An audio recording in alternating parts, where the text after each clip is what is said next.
Diz assim, Ageu capítulo 1, verso 1: No primeiro dia do 6º mês do 2º ano do reinado de Dário, a palavra do Senhor veio por meio do profeta Ageu ao governador de Judá, Zorobabel, filho de Sealtiel, e ao sumo sacerdote Josué, filho de Jeozadaque, dizendo: Assim diz o Senhor dos Exércitos: esse povo afirma, preste atenção na leitura, pessoal. Esse povo afirma: ainda não chegou o tempo de reconstruir a casa do Senhor. Por isso a palavra do Senhor veio novamente por meio do profeta Ageu, dizendo: acaso é tempo de vocês morarem em casas de fino acabamento, enquanto a minha casa continua destruída? Agora sim diz o Senhor dos Exércitos: vejam aonde os seus caminhos os levam, ou os levaram. Vocês têm plantado muito e colhido pouco. Vocês comem, mas não se fartam. Bebem, mas não se satisfazem. Vestem-se, mas não se aquecem. Aquele que recebe salário, recebe-o para colocá-lo numa bolsa furada. Assim diz o Senhor dos Exércitos: vejam, preste atenção aí, vejam aonde os seus caminhos, ou seja, suas decisões, os levaram. Subam ao monte para trazer madeira, construam o templo, para que eu me alegre e nele seja glorificado, diz muito bem, diz o Senhor. Vocês esperavam muito, mas para a surpresa de vocês, acabou sendo pouco. E o que vocês trouxeram para casa, eu dissipei com um sopro. E por que fiz isso? Pergunta o Senhor dos Exércitos. Por causa do meu templo, que ainda está destruído. Enquanto cada um de vocês se ocupa com a sua própria casa. Por isso, por causa de vocês, o céu reteu, fechou o orvalho, e a terra deixou de dar o seu fruto. Provoquei uma seca nos campos e nos montes. Como é que é? Provoquei. Que atingiu o trigo, o vinho, o azeite e tudo mais que a terra produz, e também os homens e o gado. O trabalho das mãos de vocês foi prejudicado.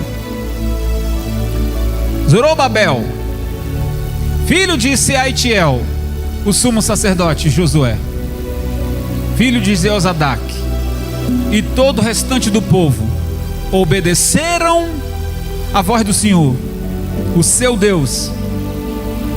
O que eles fizeram, gente? Obedeceram a voz do Senhor, por causa das suas palavras do profeta Ageu, a quem o Senhor, o seu Deus, enviara. E o povo temeu ao Senhor. Meu sonho, viu, gente? O povo o quê? Temeu. Meu sonho. Então Ageu, o mensageiro do Senhor, trouxe essa mensagem do Senhor para o povo: eu estou com vocês, declara o Senhor. Diga comigo: Senhor Jesus, eu quero ouvir a tua voz. Fala comigo, fala no meu coração, em nome de Jesus. Irmãos, bênçãos retidas, como alcançá-las?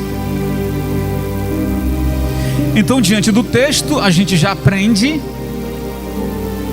que Deus, Ele tem bênçãos para todos nós, e em grande escala. Deus quer nos honrar com o melhor. Veja, o texto está dizendo que as pessoas que estavam vivendo naquela época, a profecia foi para o povo daquela... Que fique bem claro isso, tá, pessoal? Estamos falando de um texto que foi profetizado, falado para o povo daquela época. Acontece, pessoal, que Zorobabel, governador daquele povo, logo que acabou-se o cativeiro, lembra que houve um cativeiro? Na Babilônia. Aliás, houveram vários cativeiros. Esse aqui era babilônico. Quando se acabou o cativeiro dos 70 anos, o povo está livre para voltar para Jerusalém. E quando chegam em Jerusalém, pessoal,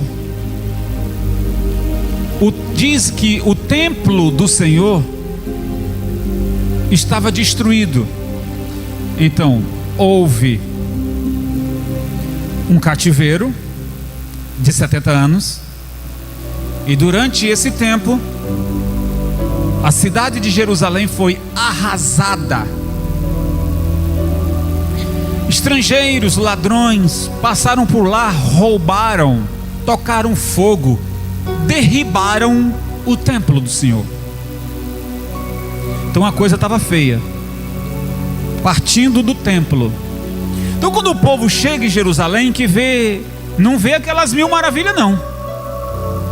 Eles chegam, imagina você chegar no seu bairro, na sua cidade, no seu lugar, no seu chão, e tá tudo de cabeça revirado.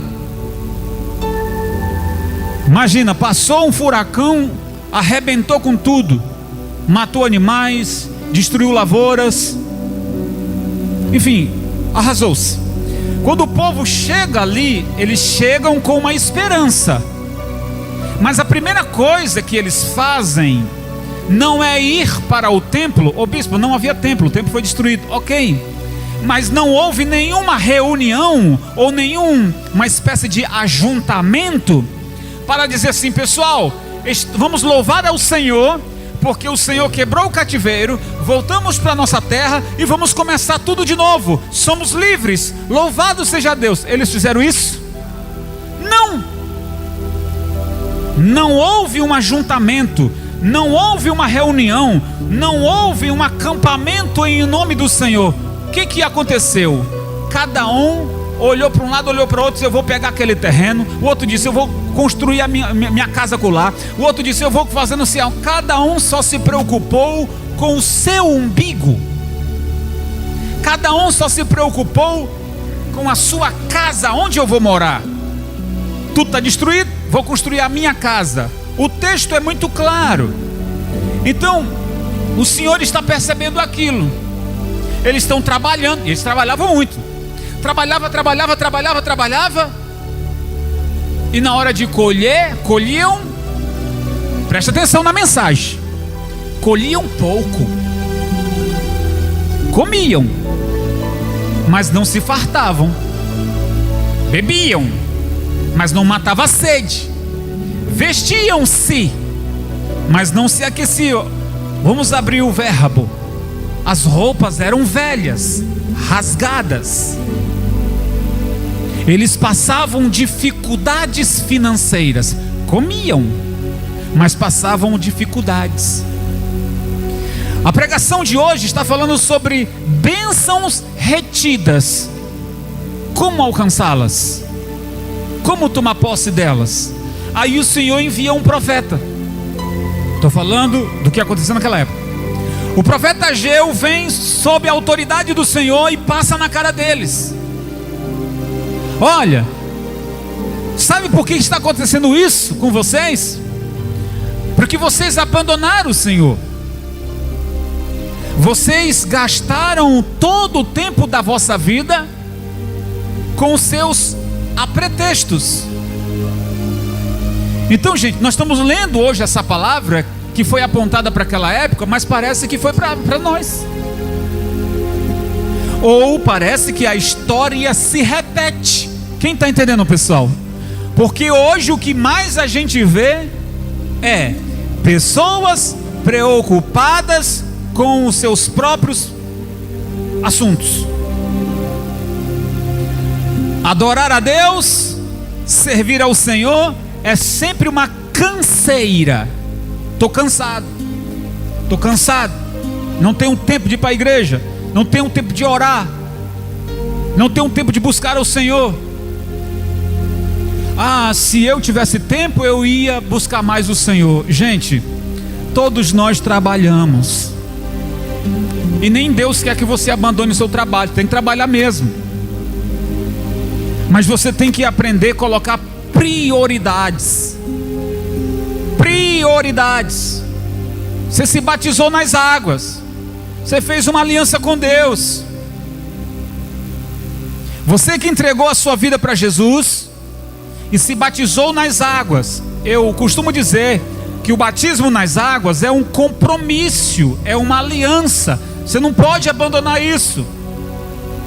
Se você dá uma palavra e você não cumpre a palavra, você está em falta. Então corra logo e cumpra a sua palavra, seja lá o que for, para Deus, para o teu marido, para o teu patrão, eu sei lá. Cumpra a tua palavra. Aprenda a ter prioridades de honrar a Deus. Então o profeta está ali, não está reclamando do povo. O profeta ali, ele estava uma espécie de intermediava, sabe, entre o povo e Deus e o povo. E ele está dizendo: eu estou vendo o que está acontecendo, vou logo falar com o governador. O profeta chamou o governador, chamou também um sacerdote. Vem cá, vamos conversar nós três. A gente precisa fazer uma reunião com o povo e dizer umas coisas. Eu preciso dizer umas coisas que Deus mandou dizer. Então o governador chama o povo. Então lá está o governador, está o sumo sacerdote, o profeta e o povo. E o profeta começa a dizer: o Senhor sabe que vocês não estão vivendo bem, e muitos reclamam. O Senhor quebrou o cativeiro, nos trouxe, mas a gente está vivendo aqui numa verdadeira miséria. E o profeta disse: não é bem assim. Não é bem assim. O problema é que vocês abandonaram quem? Vocês abandonaram o Senhor. Abandonaram a adoração. Abandonaram, na época, pessoal, a expressão de sacrifício. O sacrifício, ele era feito de ano em ano. Então as pessoas se reuniam, de cada família levava um animal para ofertar como sacrifício. Era um trabalho medonho para o sacerdote, mas era o que Deus queria. E além do sacrifício, as pessoas se reuniam para louvar e adorar o Senhor. Isso não existia mais. Então o profeta está dizendo: como é que vocês querem vencer? Como é que vocês querem ser abençoados se vocês abandonaram o sacrifício? Se vocês abandonaram a adoração? Se vocês abandonaram a oferta? Vocês só estão preocupados com as coisas de vocês. Então, pessoal, pontuando essa palavra para os dias de hoje, talvez esteja acontecendo a mesma coisa.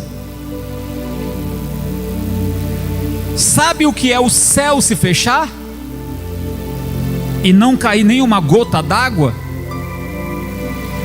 Os rios e represas secam-se, vêm doenças, fome e morte, e nada de previsão de chuva. E Deus dizer: foi eu que fiz isso. Está escrito aí, lemos há pouco. Deus diz assim: fui eu quem provoquei isso, para ver se vocês acordavam, mas mesmo assim vocês não despertaram, não acordaram. Já pensou? Deus está dizendo aqui, ó, fui eu quem provoquei isso. Então, minha gente, estamos em 2025. Quantas coisas Deus permitiu acontecer para que o povo acordasse?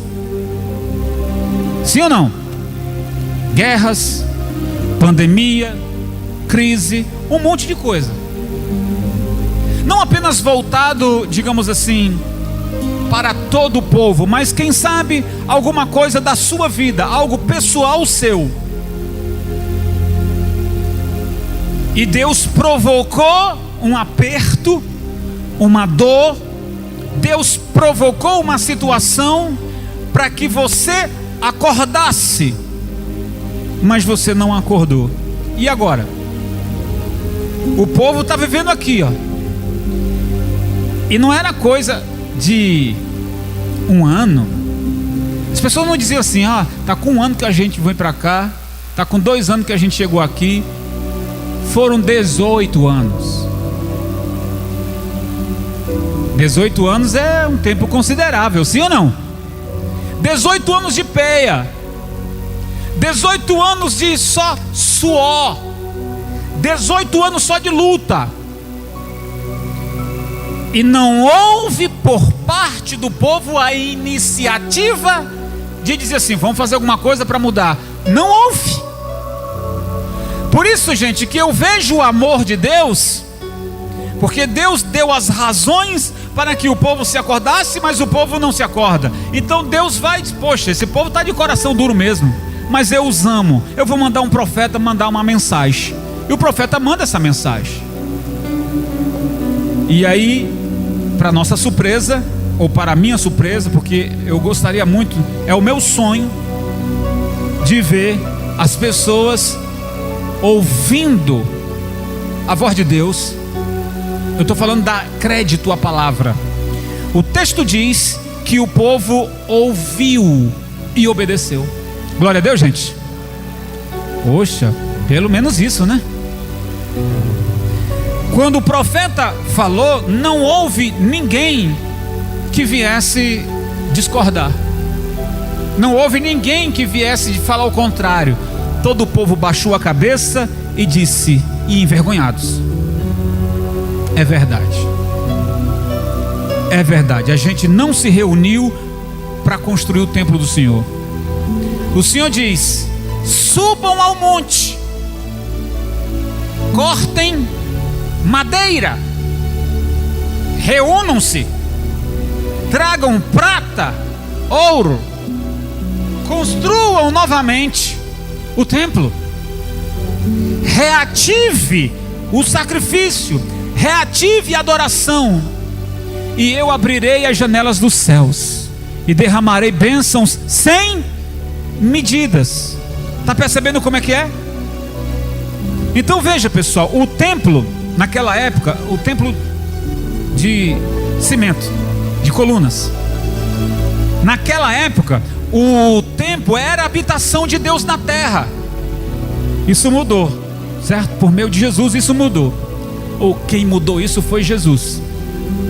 Mas naquela época Deus havia dito para Davi construir um templo, e foi construído o templo chamado de Salomão, filho de Davi. Porque Deus não queria mais que a sua arca vivesse ao relento, e queria que o seu povo se reunissem para adorá-lo. Digo mais uma vez, naquela época Deus habitava no templo. Habitava onde, gente? E já se fazia 18 anos que o templo estava, muito mais de 18 anos que o templo estava destruído, mas 18 anos que o povo estava ali e não se preocupavam em reativar.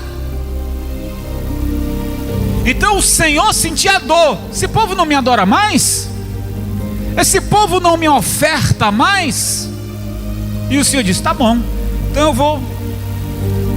eu vou apertar o cinto deles. Mas mesmo assim eles não se deram conta, não se despertaram. Mas quando a palavra veio, eles sim se despertaram. E aí é o que eu digo que é o meu sonho, de ver as pessoas preocupadas, ansiosas no sentido bom, tá, pessoal? Ansiosas de dizer o seguinte: poxa, eu trabalho muito, mas eu quero logo que chegue o domingo para mim poder estar onde? Na igreja. Estou falando da ansiedade boa. Eu trabalho, quero muito que chegue logo domingo, para que domingo eu esteja lá na igreja. Estar na igreja não pode ser uma canseira. Estar na igreja não pode ser uma rotina simples, de simplesmente pelo fato de vir. Não. Mas vir à igreja é você trazer alegria no coração e dizer: hoje eu vou me renovar, hoje eu vou orar, hoje Deus vai falar comigo, hoje Deus vai me dar uma direção por uma situação que eu estou vivendo. Eu preciso de Deus. Gente, é algo que a gente aprende na nossa trajetória de fé, que Deus, Ele não nos fez 100% perfeitos. Que é isso, bispo? Tudo em nós funciona bem. Eu não estou falando disso. O que eu quero dizer para você é o seguinte: Deus, Ele nos fez com as suas próprias mãos, nos fez sim perfeitos, mas tipo um 1% ou 2%, ou em alguma coisa que a gente dependa dele. Imagine se Deus fizesse a gente totalmente perfeito, o que a gente ia fazer? A gente não ia mais olhar para Ele, a gente não ia mais buscar Ele. Você vai me entender melhor quando eu vou falar sobre o exemplo do apóstolo Paulo. O apóstolo Paulo foi um dos apóstolos mais sábios, mais tementes, um dos apóstolos que mais edificou a igreja, no sentido de orientar, paixão mesmo pelo povo. No entanto, esse homem tão ungido, tão abençoado, que quem evangelizou ele não foi nenhum apóstolo, foi o próprio Jesus. Quem foi que evangelizou Paulo? O próprio Jesus. Ele era um perseguidor, ele matava cristão, prendia, e Jesus derrubou ele do cavalo e disse: você quer me pegar? Eu estou aqui. Foi ali que ele se converteu. Pois bem, o apóstolo Paulo, ele orou 3 vezes, ou insistiu 3 vezes, que o Senhor removesse dele um espinho. Esse espinho era o quê? Era uma doença. Esse espinho era o quê? Era um transtorno? Era algum problema de desmaio? Era algum problema de estômago? Era algum problema, sei lá. A Bíblia não fala claramente qual era o problema que Paulo pediu ao Senhor que retirasse. Muito se aventura a dizer o que é. Eu não vou me aventurar a dizer que é, porque a Bíblia não fala. Então se não fala, não sou eu que vou falar. Mas ele orou: afasta de mim isso, Senhor, tira isso de mim, Senhor. E o Senhor, ele mesmo diz que o Senhor disse para ele: eu já orei 3 vezes para o Senhor me tirar isso, mas o Senhor me disse: filho, a minha graça te basta. Ô bispo, então Deus não queria então curar ou libertar ou tirar isso do apóstolo Paulo? Veja que nas suas cartas ele diz o seguinte: quando eu estou forte, eu estou fraco, mas quando eu estou fraco, aí é que eu estou. É um negócio meio invertido, que ele diz o seguinte: quando eu estou fraco, eu oro mais, eu busco mais. Quando eu estou doente, quando eu estou sofrendo, quando eu estou chorando, angustiado, eu oro mais. Então a gente vai entender que Deus permitiu que alguma necessidade passasse pela nossa vida, Aí agora eu vou te entregar a palavra-chave do exemplo que eu estou dizendo. Para que nós sejamos dependentes de quem? De Deus.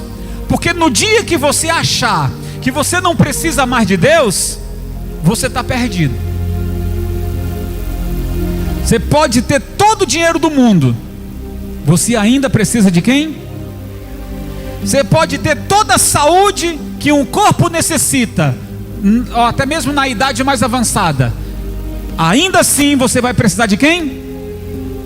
Você pode estar vivendo numa família, dentro de uma família excepcional, maravilhosa, ainda assim você vai precisar de Deus, meu irmão. Então Deus nos fez para a sua glória, para que nós dependêssemos dele. Já pensou se Deus nos fizesse autossuficiente? Era cada um por si. Eu digo, no sentido de não teria congregação, não teria igreja, não teria palavra.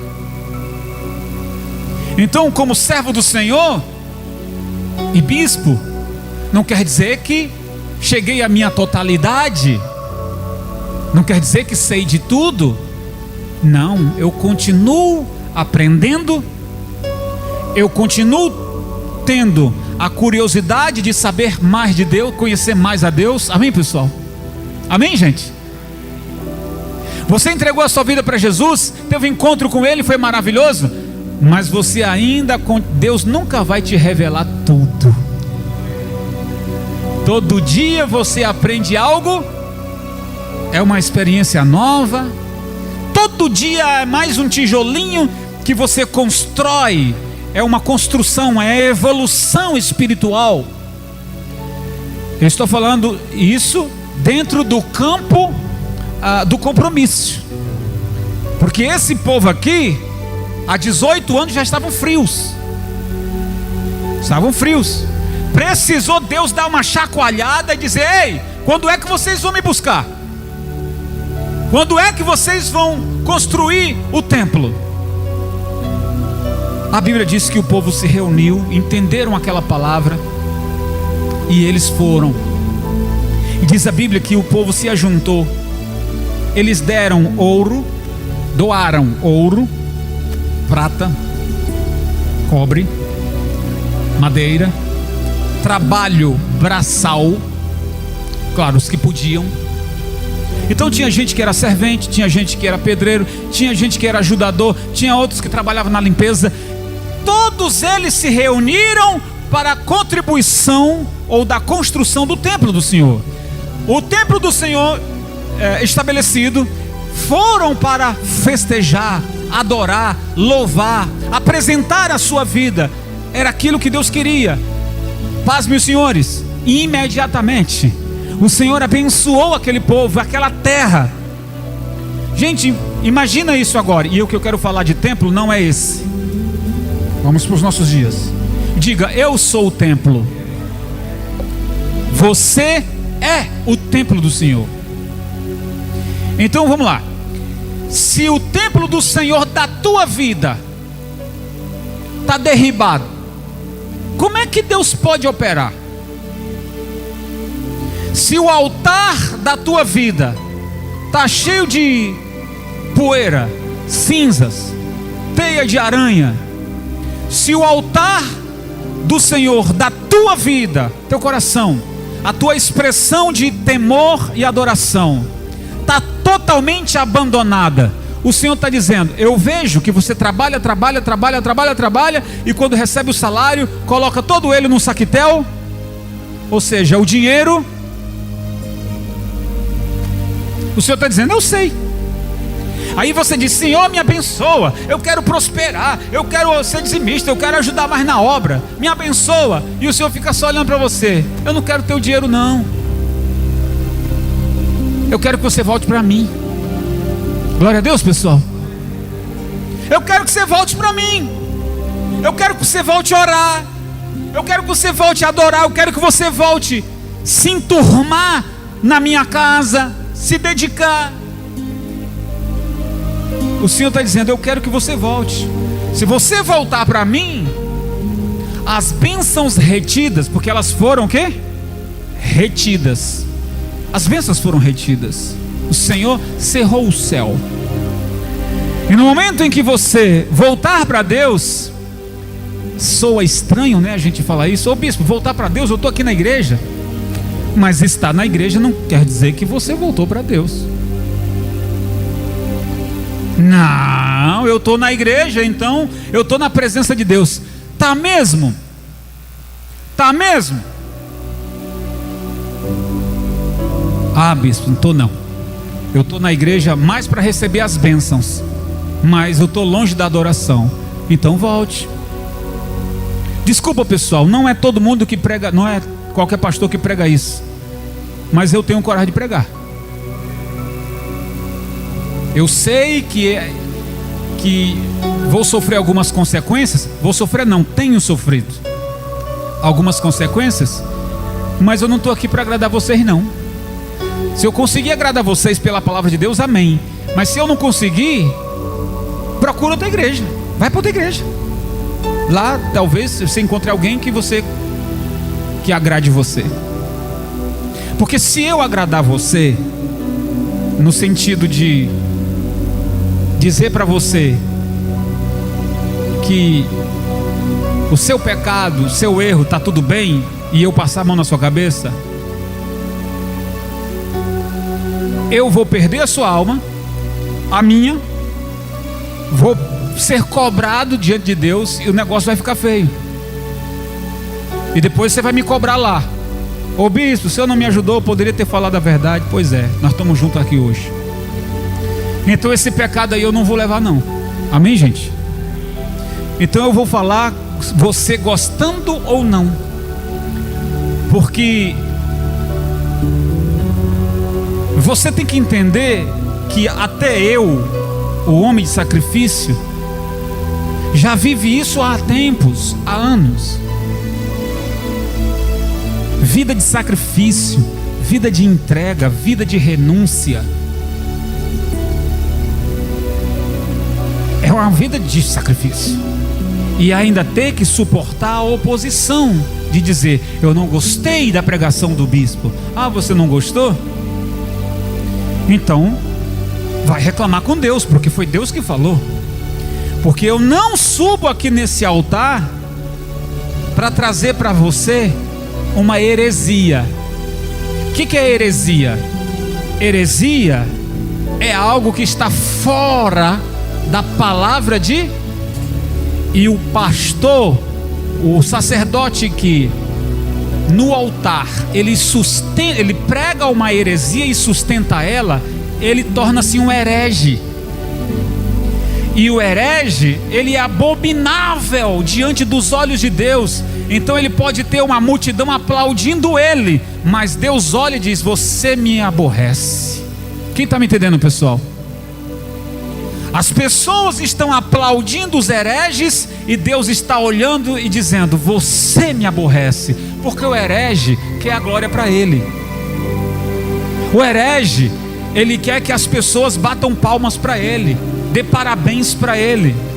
O herege gosta disso, o falso profeta gosta disso. E a Bíblia diz que a glória pertence somente a quem, pessoal?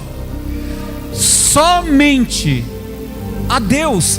Ele não divide a sua glória com ninguém. Então pense nessa perspectiva. O meu altar precisa estar limpo. O meu altar precisa estar ativado. O altar do meu coração, da minha vida com Deus, precisa estar intacta.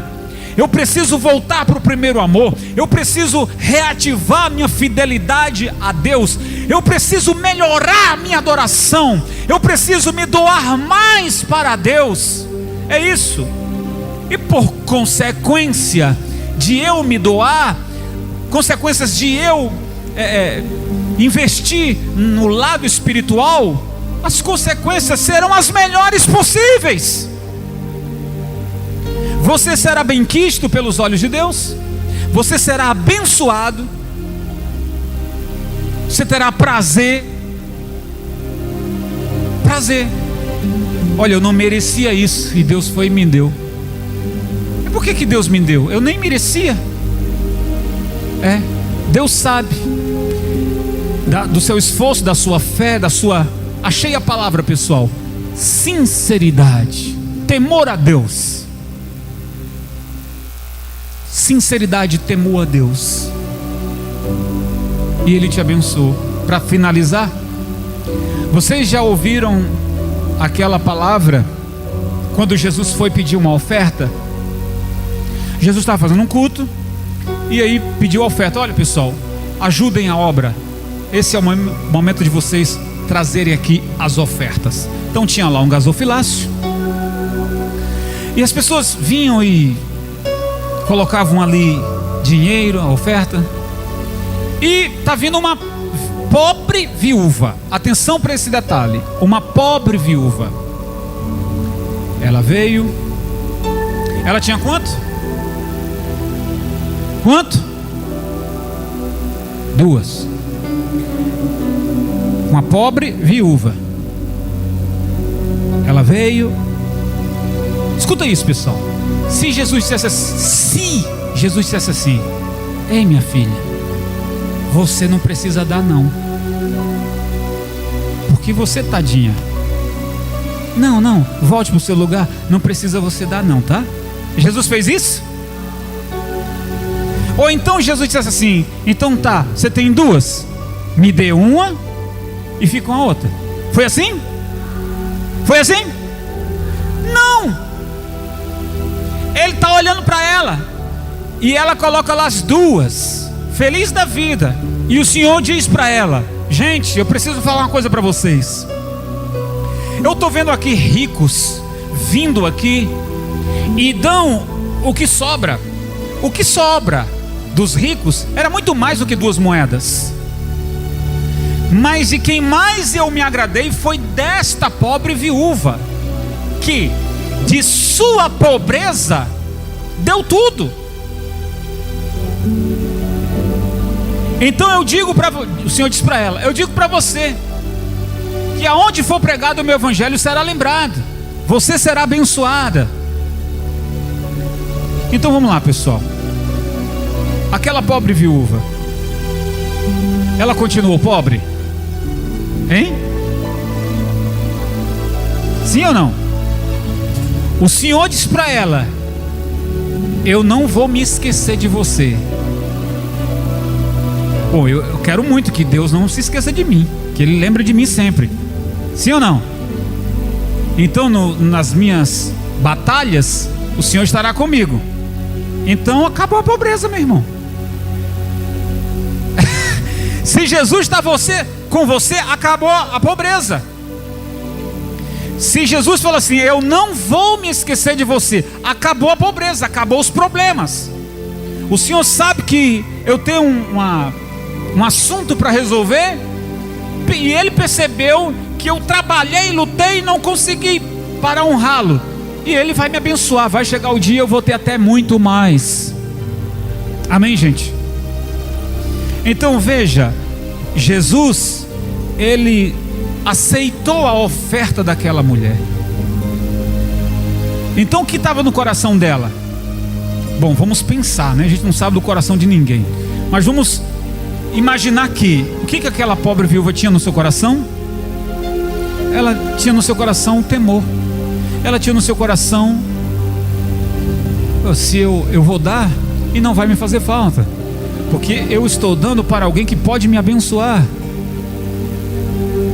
E o Senhor disse que iria abençoar ela. Então pronto. Então não olhe pela perspectiva apenas de ganhar, mas olhe pela perspectiva de ser grato e honrar a Deus. Não abandone a fidelidade no santo dízimo, a oferta, o louvor, o temor a Deus. A questão desse povo, de que eles não foram abençoados, é porque eles só se lembraram deles. Não haveria problema nenhum eles construírem a casa deles, desde que o primeiro fosse para quem? Para Deus. A primeira ação fosse para Deus. Então teu primeiro salário, tua primeira honra, teu primeiro louvor, tua primeira ação do dia, tua primeira ação do dia é para Deus. teu agradecimento a Deus, tua honra para Deus.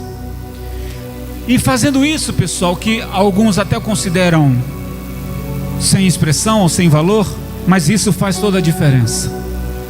Quando Davi dizia: o Senhor é o meu pastor e nada me faltará, não é uma oração, digamos assim, de necessidade que não vai faltar, não, é uma oração de gratidão. Eu amo o Senhor, Ele cuida de mim, nada me falta. Então não é uma oração de pedindo, eu quero, me dá, não, é uma oração de gratidão. O Senhor é o meu pastor, eu sirvo a Ele e Ele me abençoa, sou grato. É uma oração de gratidão.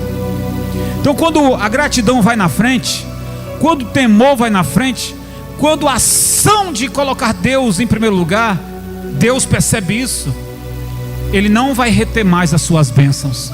Deus não vai reter mais aquilo que você queria tanto. Deus não vai segurar mais. Deus vai mandar o anjo: vai lá, entrega a vitória para ele. Vai lá, entrega a vitória para ela. Estou vendo que ele está me honrando. Estou vendo que ela está me honrando. Estou vendo que ele e que ela está perseverando na minha. Vai lá, anjo, leva a bênção. Não vou reter mais as. Eu guardei comigo aqui por esse tempo, mas agora eu não vou guardar mais. Leva lá para ele. Diga: eu recebo a minha vitória em nome de Jesus. Fica de pé, gente, glorifica bem forte o nome do Senhor. Uau, que alegria ter a sua companhia aqui. Desejo muito que você aplique tudo que você aprendeu. Meu desejo aqui é alcançar o maior número de vidas para Cristo através da palavra. Então compartilhe esse vídeo para com seus amigos. Que o Senhor te abençoe e te guarde sempre. Fique na paz e até a próxima.